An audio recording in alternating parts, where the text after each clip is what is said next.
Hello everybody, मैं doctor Taufiq Hussain, associate professor in higher education. जैसा कि आप जानते हैं कि मौर्य साम्राज्य प्राचीन भारतीय इतिहास का एक विशालतम और एक सबसे महत्वपूर्ण है वो साम्राज्य था। ये साम्राज्य के निर्माण में चंद्रगुप्त मौर्य और अशोक की है वो महत्वपूर्ण भूमिका थी। लेकिन अशोक की मृत्यु 232 ईसा पूर्व में जब अशोक की मृत्यु हो जाती है, उस मृत्यु के कुछ समय पश्चात ही लगभग 30 वर्षों के अंदर ही है वो एक प्रकार से मौर्य साम्राज्य है का जो पतन है वो एक प्रकार से द्रुत गति से और एक नाटकीय ढंग से वो प्रारंभ हो जाता है। तो हमारे सामने ये प्रश्न उठता है कि जिस मगध साम्राज्य का निर्माण चंद्रगुप्त मौर्य ने अपनी रक्त और लौह की नीति के द्वारा है वो किया, और जो अशोक है उसने जो सांस्कृतिक एकता के द्वारा है मौर्य साम्राज्य को है वो संगठित करने का प्रयास किया, संगठित करने का कार्य किया, वह मौर्य साम्राज्य है वो अशोक की मृत्यु 232 ईसा पूर्व में अशोक की मृत्यु के पश्चात है बड़ा तीव्र गति से है और नाटकीय ढंग से है वो उसका पतन है वो प्रारंभ हो जाता है। तो हमारे सामने एक प्रश्न स्वाभाविक उठता है कि ऐसी कौन सी परिस्थितियाँ थी जिसके कारण से इतना विशाल और सुसंगठित साम्राज्य है वो पतन की कगार पर है वो पहुंच गया। यद्यपि जो साम्राज्यों का उत्थान और पतन है वो एक स्वाभाविक प्रक्रिया होती है, लेकिन मौर्य साम्राज्य जैसे साम्राज्य का पतन इतना द्रुत गति से और इतना नाटकीय ढंग से होगा, ये एक विचारणीय प्रश्न है। तो मौर्य साम्राज्य के पतन के लिए है वो किसी एक कारण को उत्तरदायी न मान करके विभिन्न कारणों के समूह को, ये सेट ऑफ रीजन्स है, उनके कारणों को है वो मौर्य साम्राज्य के पतन के लिए है वो उत्तरदायी वो माना जा सकता है। मौर्य साम्राज्य के पतन के लिए जो सबसे महत्वपूर्ण जो कारण है वो जो इतिहासकार मानते हैं वो जो एक तरह से जो प्रसिद्ध इतिहासकार जो हर्ष प्रसाद शास्त्री है उनका मानना है कि अशोक है कि जो बौद्ध समर्थक नीति और ब्राह्मण विरोधी नीति है के कारण से है वो जो ब्राह्मण है उनमें एक प्रतिक्रिया हुई, और ब्राह्मण प्रतिक्रिया के फलस्वरूप है मौर्य साम्राज्य है वो पतन के कगार पर है वो पहुंच गया। तो एक तरह से जो जो जो हम कहें कि हरप्रसाद जो शास्त्री जी हैं वो मौर्य साम्राज्य के पतन के लिए अशोक की धार्मिक नीति है उसको एक तरह से उत्तरदायी मानते हैं, या अशोक की ब्राह्मण विरोधी नीति है उसको उत्तरदायी मानते हैं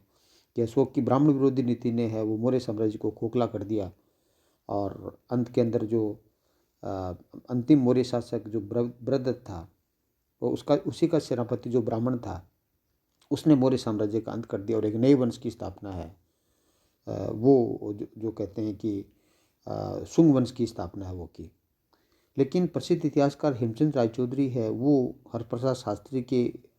मौर्य साम्राज्य के पतन के लिए जो अशोक की ब्राह्मण विरोधी नीति है उसको उस नीति का एक तरह से खंडन करते हैं, और वो इस बात का प्रतिपादन करते हैं कि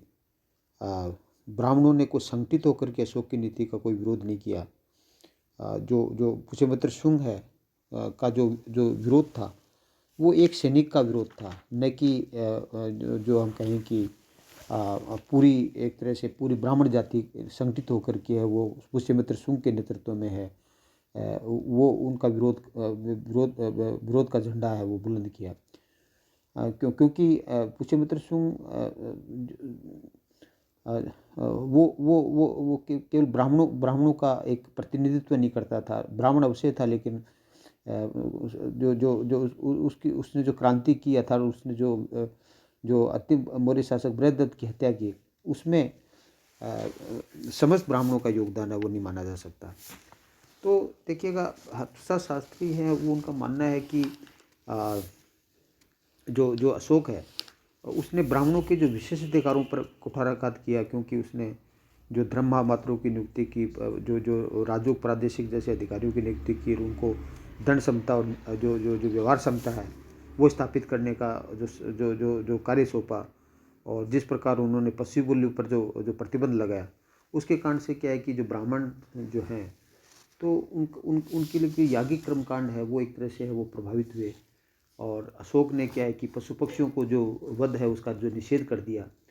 और इसलिए स्त्रियों से प्रचलित जो कर्मकांडीय अनुष्ठान है उसकी अशोक ने एक तरह से खिल्ली उड़ाई, ऐसा हर्षप्रसाद शास्त्री कहते हैं। तो इससे क्या है कि ब्राह्मणों की आय है वो घटी, क्योंकि अशोक की जो यज्ञ विरोधी नीति है उसके कारण से है वो ब्राह्मणों को काफ़ी नुकसान हुआ। और जो विभिन्न प्रकार के जो यज्ञ किए जाते थे उसमें जो दान दक्षिणा ब्राह्मणों को मिलती थी, जो ब्राह्मणों की आय का प्रमुख साधन था, उसको ब्राह्मण है वो सहन नहीं कर पा रहे थे। तो इस तरह से ब्राह्मणों का है वो एक तरह से क्या है कि अशोक के प्रति है वो विद्वेष की भावना थी। और वो एक प्रकार से क्या है कि अशोक के समय तक तो वो उसका विरोध नहीं कर सके, लेकिन जो एक कमज़ोर शासक हुआ तो उन्होंने है वो पुष्यमित्र शुंग के नेतृत्व के अंदर है वो विद्रोह किया, और एक तरह से क्या है कि ब्राह्मण सत्ता को, जो एक तरह से क्षत्रिय सत्ता या शूद्र सत्ता गए, उसको उखाड़ फेंक दिया। तो इस प्रकार क्या है कि जो जो उसके पश्चात है वो जैसे शुंग कर्ण व सातवाहन की बात करते हैं, वो सभी ब्राह्मण जो राज्य है उसकी स्थापना वो होती है। तो इस तरह से क्या है कि जो जो जो अशोक है उसकी जो ब्राह्मण विरोधी नीति है उसको एक प्रकार से है हरप्रसाद शास्त्री है वो उसको उत्तरदायी ठहराते हैं। लेकिन हेमचंद रायचौधरी है वो अशोक की जो इस हरप्रसाद शास्त्री की इस नीति का वो खंडन करते हैं, और उनका कहना है कि अशोक जो जो जो अशोक है उसने ऐसे ब्राह्मणों के विरुद्ध है वो ऐसे कोई है वो नीति का प्रसार नहीं किया, क्योंकि अशोक एक धार्मिक शिशुण शासक था। उन्होंने सभी धर्मों के लोगों को है वो समान है वो एक तरह से क्या है कि एक तरह से महत्व दिया। और यदि वो ब्राह्मण विरोधी होता तो पुष्यमित्र शुंग है जो ब्राह्मण था उसको एक उच्च अधिकारी के पद पर है, एक सेनाधिकारी के पद पर है, जिसको उस समय 48,000 पन है वो वार्षिक वेतन मिलता था, उस पद पर है वो नियुक्त नहीं करता। और एक तरह से जो तो ऐसी स्थिति के अंदर हम ये नहीं कह सकते कि अशोक की ब्राह्मण विरोधी नीति थी, और अशोक के किसी भी अभिलेख के अंदर है इस प्रकार का उल्लेख नहीं मिलता है कि अशोक ब्राह्मण विरोधी था। अशोक अपने 12वें शिलालेख में भी कहता है कि सभी धर्मों के प्रति आदर करना चाहिए। और अशोक ने क्या है कि जो जो जो जो श्रमण है, जो आजीविक हैं, उन सभी को है वो दान देने की बात करता है, सभी के साथ अच्छे व्यवहार करने की वो बात करता है। तो इसलिए अब ये कहें कि अशोक की ब्राह्मण विरोधी नीति थी, जिसके कारण से मौर्य साम्राज्य या जो पुष्यमित्र शुंग के नेतृत्व में है वो नेतृत्व जो जो विद्रोह किया उसको सही नहीं माना जा सकता। तो अशोक की ब्राह्मण विरोधी नीति जो जो नीति है उसके अलावा है वो जो एक तरह से हम कह सकते हैं कि जो हेमचंद रायचौधरी है वो ये मानते हैं कि अशोक की जो शांति प्रियता की नीति और अहिंसा की जो नीति है वो एक प्रकार से मौर्य साम्राज्य के पतन का वो कारण बनी। तो अशोक की जो अहिंसा की नीति थी जो जिसको जिसको कहें कि अशोक ने है वो भेरी घोष के स्थान पर जो जो जो धम्म घोष की नीति अपनाई। जो अहिंसात्मक नीति पालन करने से क्या हुआ कि अशोक एक तरह से क्या है कि उसकी जो सैन्य क्षमता है वो काफ़ी कमज़ोर हो गई, और सैनिकों के अंदर है वो युद्ध की भावना वो नहीं रही। और ऐसी स्थिति के अंदर अशोक के जो अशोक की मृत्यु के पश्चात जो उसके विरोधी थे वो एक प्रकार से है वो शक्तिशाली हो गए, और सेना के अंदर उतनी शक्ति नहीं रही, और सेना की सैन्य भर्ती भी शिथिल हो गई, जिससे कि सेना एक प्रकार से निष्क्रिय हो गई। तो ऐसी स्थिति के अंदर वो उसका विरोध नहीं कर पाए और एक प्रकार से पतन के कगार पे हो गया। तो एक तरह से हम कह सकते हैं कि अशोक की जो अहिंसावादी नीति है, या अशोक की जो हम कह सकते हैं कि प्रसिद्ध इतिहासकार भंडारकर कहते हैं कि अशोक की जो धम्मविजय की नीति है उसके जो परिणाम आध्यात्मिक परिणाम तो शानदार हुए, लेकिन राजनीतिक दृष्टि से वो एक विनाशकारी सिद्ध हुए। और एक तरह से क्या है कि जो प्रसिद्ध इतिहासकार रायचौधरी तो ये मानते हैं कि जो साम्राज्यवादी मगध की जो सैन्य शक्ति है वो एक तरह से क्या है कि शांतिवादी नीति के कारण से वो कलिंग है, और जो जो जो जो जो जो दक्षिण के राज्य हैं वो एक प्रकार से उनके समक्ष है वो मगध की जो सेना है वो उसका मुकाबला नहीं कर सकी। तो इस तरह से हम कह सकते हैं कि अशोक की जो जो जो जो अहिंसावादी नीति है, जिससे जो सैनिकों के अंदर जो शीतलता हुई, वो भी एक प्रकार से क्या है कि मौर्य साम्राज्य के पतन का महत्वपूर्ण कारण माना जा सकता है। तो कहने का तात्पर्य है कि जो हरप्रसाद शास्त्री है और जो रायचौधरी हैं, वो एक प्रकार से मौर्य साम्राज्य के पतन के लिए है वो अशोक को वो उत्तरदायी मानते हैं। लेकिन इस मत को स्वीकार नहीं किया जा सकता कि सैन्य दृष्टि से है वो एक प्रकार से क्या है कि साम्राज्य के अंदर से सेना कमज़ोर हो गई थी, क्योंकि अशोक है वो अपने अंतिम समय के अंदर भी क्या है कि जो विभिन्न प्रकार की जो जातियां हैं, उनको वो चेतावनी देता है कि यदि आपने विद्रोह करने का प्रयास किया तो ऐसी स्थिति में जो कलिंग की सेना है वो आपका खात्मा कर देगी। तो इस तरह से हम ये नहीं कह सकते कि अशोक की शांतिवादी नीति है वो एक तरह से है वो मौर्य साम्राज्य के पतन का कारण बनी, क्योंकि अशोक के अंतिम समय तक भी है वो अशोक के पास विशाल सेना थी और उसे अपनी सेना पर भरोसा था। और इसी कारण से क्या है कि अशोक है वो जो जो जो जो क्या कहना चाहिए कि जो आठविक जातियाँ वगैरह हैं, उनको वो उनको चेतावनी देने के लिए है वो अपने आप को वो सक्षम मानता है। इसके अलावा जो मौर्य साम्राज्य की जो पतन का जो महत्वपूर्ण कारण ये भी माना जाता है कि एक प्रकार से जो अशोक की मृत्यु हो गई, तो मृत्यु के पश्चात है वो मौर्य साम्राज्य है वो दो भागों के डिवाइड हो गया। एक तो पूर्वी साम्राज्य और एक पश्चिमी साम्राज्य है, जिसमें कुणाल और दशरथ के मध्य विभाजित हो गया। तो ऐसी स्थिति के अंदर क्या है कि ये विभाजित राज्य हैं, वो जो उत्तरी पश्चिमी सीमांत प्रांत है, उससे होने वाले जो विदेशी आक्रमण है उसका वो मुकाबला नहीं कर सके, क्योंकि एक तरह से जो विदेशी आक्रमण हुए, उस विदेशी आक्रमणों को सामूहिक रूप से वो मुकाबला कर सकते थे। और अशोक है या मौर्य शासकों ने उत्तरी पश्चिमी सीमांत जो जो जो एरिया है उसकी सुरक्षा की तरफ कोई विशेष ध्यान नहीं दिया। तो इसके कारण से जो विदेशी आक्रमणकारी है, ये साम्राज्य का जो विभाजन है वो भी एक प्रकार से है वो मौर्य साम्राज्य के पतन का वो महत्वपूर्ण कारण माना जाता है। मौर्य साम्राज्य के जो जो पतन के लिए जो एक जो महत्वपूर्ण कारण माना जाता है वो एक तरह से क्या है कि आर्थिक संकट को भी उत्तरदायी माना जाता है, क्योंकि मौर्य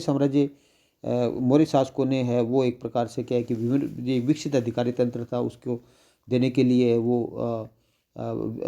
सेना को देने के लिए वेतन भारी संख्या में वेतन देना होता था जो अनप्रोडक्टिव होता था।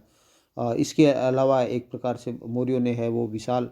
स्तूपों का, स्तंभों का और विशाल राजमहलों का निर्माण करवाया। तो उसके कारण से भी क्या है कि एक प्रकार से है वो मौर्य राजकोष है वो एक तरह से खाली हो गया। और एक तरह से अशोक है उसने बौद्ध भिक्षुओं को काफ़ी दान भी दिया, तो जिससे राजकोष खाली हो जाता है। तो अमात्यों ने इस नीति अशोक की इस नीति का विरोध भी किया और ऐसे इसका उल्लेख हमें मिलता है। और अशोक ने कई जगह है वो भूराजस्व कर है वो माफ भी कर दिया, कम भी कर दिया। जैसे लुम्बिनी के अंदर है अशोक ने भूराजस्व कर कम कर दिया, जिससे कि क्या है कि एक तरह से क्या है कि राजकोष है वो एक तरह से उसमें संकट पैदा हो जाता है। और उत्तर मौर्य काल के अंतिम समय में है वो हमें जो मिश्रित मुद्रा है, मिलावटी मुद्रा, वो भी देखने को मिलती है, जो कि जो दयनीय आर्थिक स्थिति का परिचय माना जा सकता है। तो इस तरह से हम कह सकते हैं कि मौर्य साम्राज्य के पतन के लिए जो आर्थिक कारण जो जीडी कोशाम्बी है वो मौर्य साम्राज्य के पतन के कारण है वो इकोनॉमिक क्राइसिस को मानते हैं। और वो कहते हैं कि मौर्य शासकों की नीति के कारण से है वो एक प्रकार से आमदनी से ज़्यादा वो खर्चा हुआ। और जो जो जो जो धर्म महामात्र हैं उन अशोक ने केवल धर्म के प्रचार और उसका जो मेन ऑब्जेक्टिव है वो आध्यात्मिक विकास करना था, नैतिक उत्थान करना था। तो ऐसी स्थिति के अंदर क्या है कि जो आय के साधन है वो बहुत कम हो गए। तो इसके कारण से आर्थिक संकट भी है वो एक प्रकार से मौर्य साम्राज्य के पतन का वो कारण बना। तो मौर्य साम्राज्य के पतन का एक बहुत बड़ा कारण है वो जो मौर्य साम्राज्य की जो विशालता है उसको भी माना जाता है, क्योंकि जो विशाल साम्राज्य है उस विशाल साम्राज्य को अशोक और चंद्रगुप्त मौर्य ने अपने रक्त और लौह की नीति के द्वारा और एक तरह से अशोक ने अपनी सांस्कृतिक एकता के द्वारा उसको है वो एक तरह से है वो संगठित करने का प्रयास किया, लेकिन दुर्बल उत्तराधिकारी हैं, वो इन दोनों नीतियों का वो पालन वो नहीं कर सके और नई नीति का पालन कर सके। तो ऐसी स्थिति में विशाल मौर्य साम्राज्य है,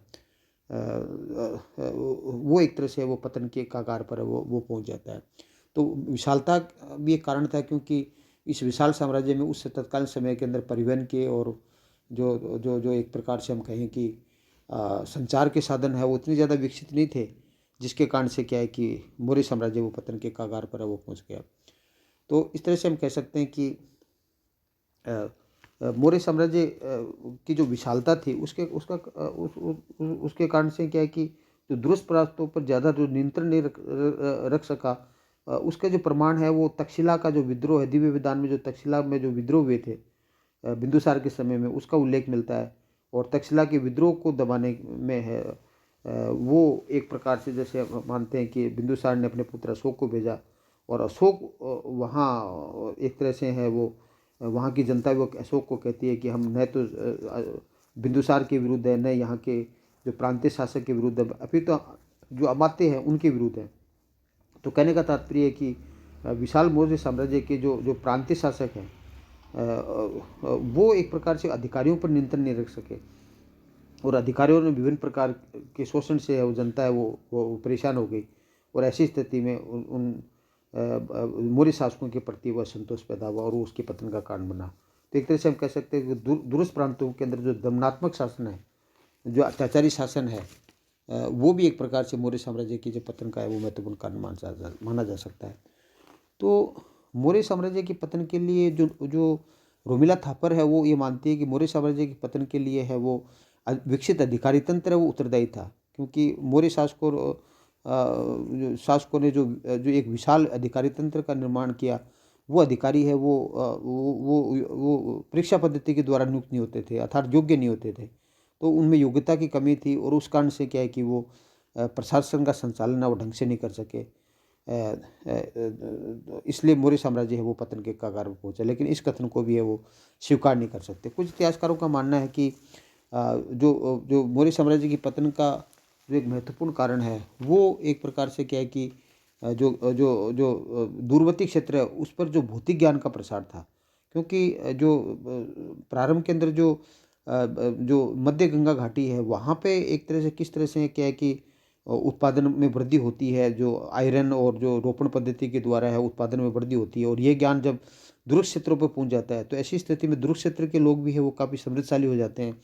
और उत्पादन के अधिक होने के कारण से तो ऐसी स्थिति के अंदर वो केंद्रीय शासकों की जो अवहेलना करना वो प्रारंभ कर देते हैं। और ऐसी स्थिति के अंदर जो केंद्रीय शासक हैं वो जो जो मध्य भारत के शुंगकर्ण व सातवाहन और दक्षिण के कलिंग के चेदी और ढक्कन के जो सातवाहन हैं उनका वो मुकाबला नहीं कर सके। तो ज्ञान का जो प्रसार है, भौतिक ज्ञान का प्रसार जिसके कारण से उत्पादन में वृद्धि हुई, वो भी एक प्रकार से मौर्य साम्राज्य के पतन के लिए वो उत्तरदायी वो ठहराया जा सकता है। इसके अलावा मौर्य साम्राज्य के पतन का एक जो महत्वपूर्ण कारण है वो अशोक के निर्बल उत्तराधिकारियों को माना जाता है, क्योंकि जो जो जो चंद्रगुप्त मौर्य है उन्होंने अखंड भारत का जो निर्माण है उसके लिए रक्त और लौह की नीति अपनाई, जबकि चंद्रगुप्त मौर्य जो अशोक है उसने जो सांस्कृतिक एकता की नीति अपनाई के द्वारा है वो पूरे भारत को जोड़ने का प्रयास किया। लेकिन अशोक के जो दुर्बल उत्तराधिकारी उन्होंने इन दोनों नीतियों का पालन किया, दोनों में से किसी एक नीति का पालन करते न, या कोई नई नीति का पालन करते, तो वो एक प्रकार से क्या है कि ऐश्वर्य में व्यस्त रहे और उन्होंने कोई विशेष ध्यान नहीं दिया, और वो जो मौर्य साम्राज्य की जो विघटन है उसको वो एक प्रकार से नहीं रोक पाए। तो दुर्बल उत्तराधिकारी हैं वो एक प्रकार से मौर्य साम्राज्य की जो पतन है उसका एक महत्वपूर्ण कारण है, सबसे महत्वपूर्ण कारण है वो माना जाता है कि दुर्बल उत्तराधिकारियों के कारण से है वो दुर्बल अधिकारी अपने आप में इतने सक्षम नहीं थे कि वो एक विस्तृत साम्राज्य है जो कि जिसको कि अशोक ने चंद्रगुप्त मौर्य ने स्थापित किया और बिंदुसार ने उसको कायम रखा और अशोक ने उसको विस्तृत और चरमोत्कर्ष पर पहुंचाया। लेकिन उसने उनके जो अशोक के उत्तराधिकारी इतने सबल और सिद्ध नहीं हुए कि वे अपने आपसी झगड़ों के अंदर ही व्यस्त रहते थे। तो दरबार की जो आपसी गुटबंदी है, जो उत्तराधिकार का संघर्ष भी किस तरह से अशोक को लड़ना पड़ा, तो उससे क्या हुआ कि उत्तराधिकार के संघर्ष, रॉयल जो क्राइसिस है, जो परिवार रॉयल फैमिली के जो क्राइसिस है, उसके कारण से भी क्या है कि मौर्य साम्राज्य है वो कमज़ोर हुआ। और उसके जो उत्तराधिकारी है उनमें न तो इतनी शक्ति थी कि वे इतना दृढ़ संकल्प के साथ साम्राज्य के टुकड़े होने से बचा सके। तो इस कारण से क्या है कि मौर्य साम्राज्य है वो एक प्रकार से पतन के कगार पर पहुंचा। तो जब आय के साधन कम हो गए तो ऐसी स्थिति में करों की भी जो वृद्धि हो गई, अर्थशास्त्र में विभिन्न प्रकार के करों का उल्लेख मिलता है, जिससे जनता में असंतोष पैदा हुआ। और वो भी एक प्रकार से क्या विद्रोह को भड़काने के अंदर है वो एक महत्वपूर्ण भूमिका है वो अदा की। तो इस तरह से हम कह सकते हैं कि मौर्य साम्राज्य के पतन के लिए किसी एक कारण को उत्तरदायी नहीं ठहराया जा सकता। इसमें अशोक की शांतिवादी नीति कुछ हद तक कह सकते हैं, या अशोक की ब्राह्मण विरोधी नीति है उसको पूर्ण रूप से उत्तरदायी नहीं ठहराया जा सकता। अपितु जो समय के साथ है वो दुर्बल उत्तराधिकारियों के समय के अंदर है वो जो आर्थिक संकट का पैदा होना, और एक तरह से क्या है कि जो विशाल साम्राज्य में यातायात के जो साधन हैं उसका विकसित नहीं होना, अमात्य द्वारा है वो एक प्रकार से जनता का ध्यान नहीं रखना, और दरबार के अंदर जो गुटबंदी है, और एक तरह से उस समय राष्ट्रीयता का जो अभाव है, ये राजनीतिक एकता का जो अभाव है वो भी काफ़ी हद तक है मौर्य साम्राज्य के पतन का कारण था। क्योंकि जब पुष्यमित्र शुंग ने है वो बृहद्रथ के विरुद्ध है वो जो क्रांति की, तो उस समय है वो मौर्य वंश के दूसरे शासकों ने है वो एक प्रकार से विरोध नहीं किया। इसका मतलब वो राष्ट्रीयता का भी एक तरह से अभाव था। और जो मौर्य शासकों के द्वारा जो उत्तरी पश्चिमी सीमांत प्रांत है उसकी सुरक्षा पर भी कोई विशेष ध्यान नहीं दिया। तो उसके कारण से जो यूनानी बैक्टीरिया के यूनानी है उनके जो आक्रमण है उनको वो रोक नहीं सके। और जो निर्बल जो जो जो साम्राज्य का विभाजन है जिसके अंतर्गत है अशोक की मृत्यु के बाद मौर्य साम्राज्य है, पूर्वी भाग दशरथ और पश्चिमी भाग है वो कुणाल के मध्य विभाजित हो जाता है। तो ऐसी स्थिति के अंदर है वो पश्चिमोत्तर में जो यवन आक्रमण हो रहे थे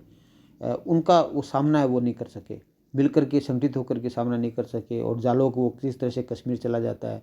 और वीरसेन है वो गंधार के अंदर स्वतंत्र राज्य स्थापित कर लेता है। तो इस तरह से क्या है कि एक तरह से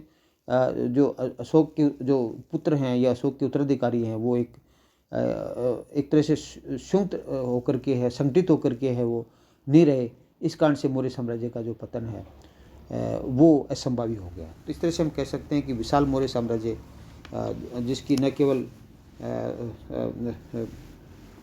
भारत में अपितु विश्व के अंदर भी एक विशेष पहचान मानी जाती है। और इतना बड़ा विशाल साम्राज्य, इतना सशक्त साम्राज्य न तो पहले कभी हुआ और न बाद में हमें देखने को मिलता है। वह साम्राज्य है वो अशोक के निर्बल उत्तराधिकारियों के कारण से है वो हम कह सकते हैं कि एक तरह से पतन के कगार पे पतन की ओर है वो अग्रसर हो गया। Thank you. जय हिंद, जय भारत।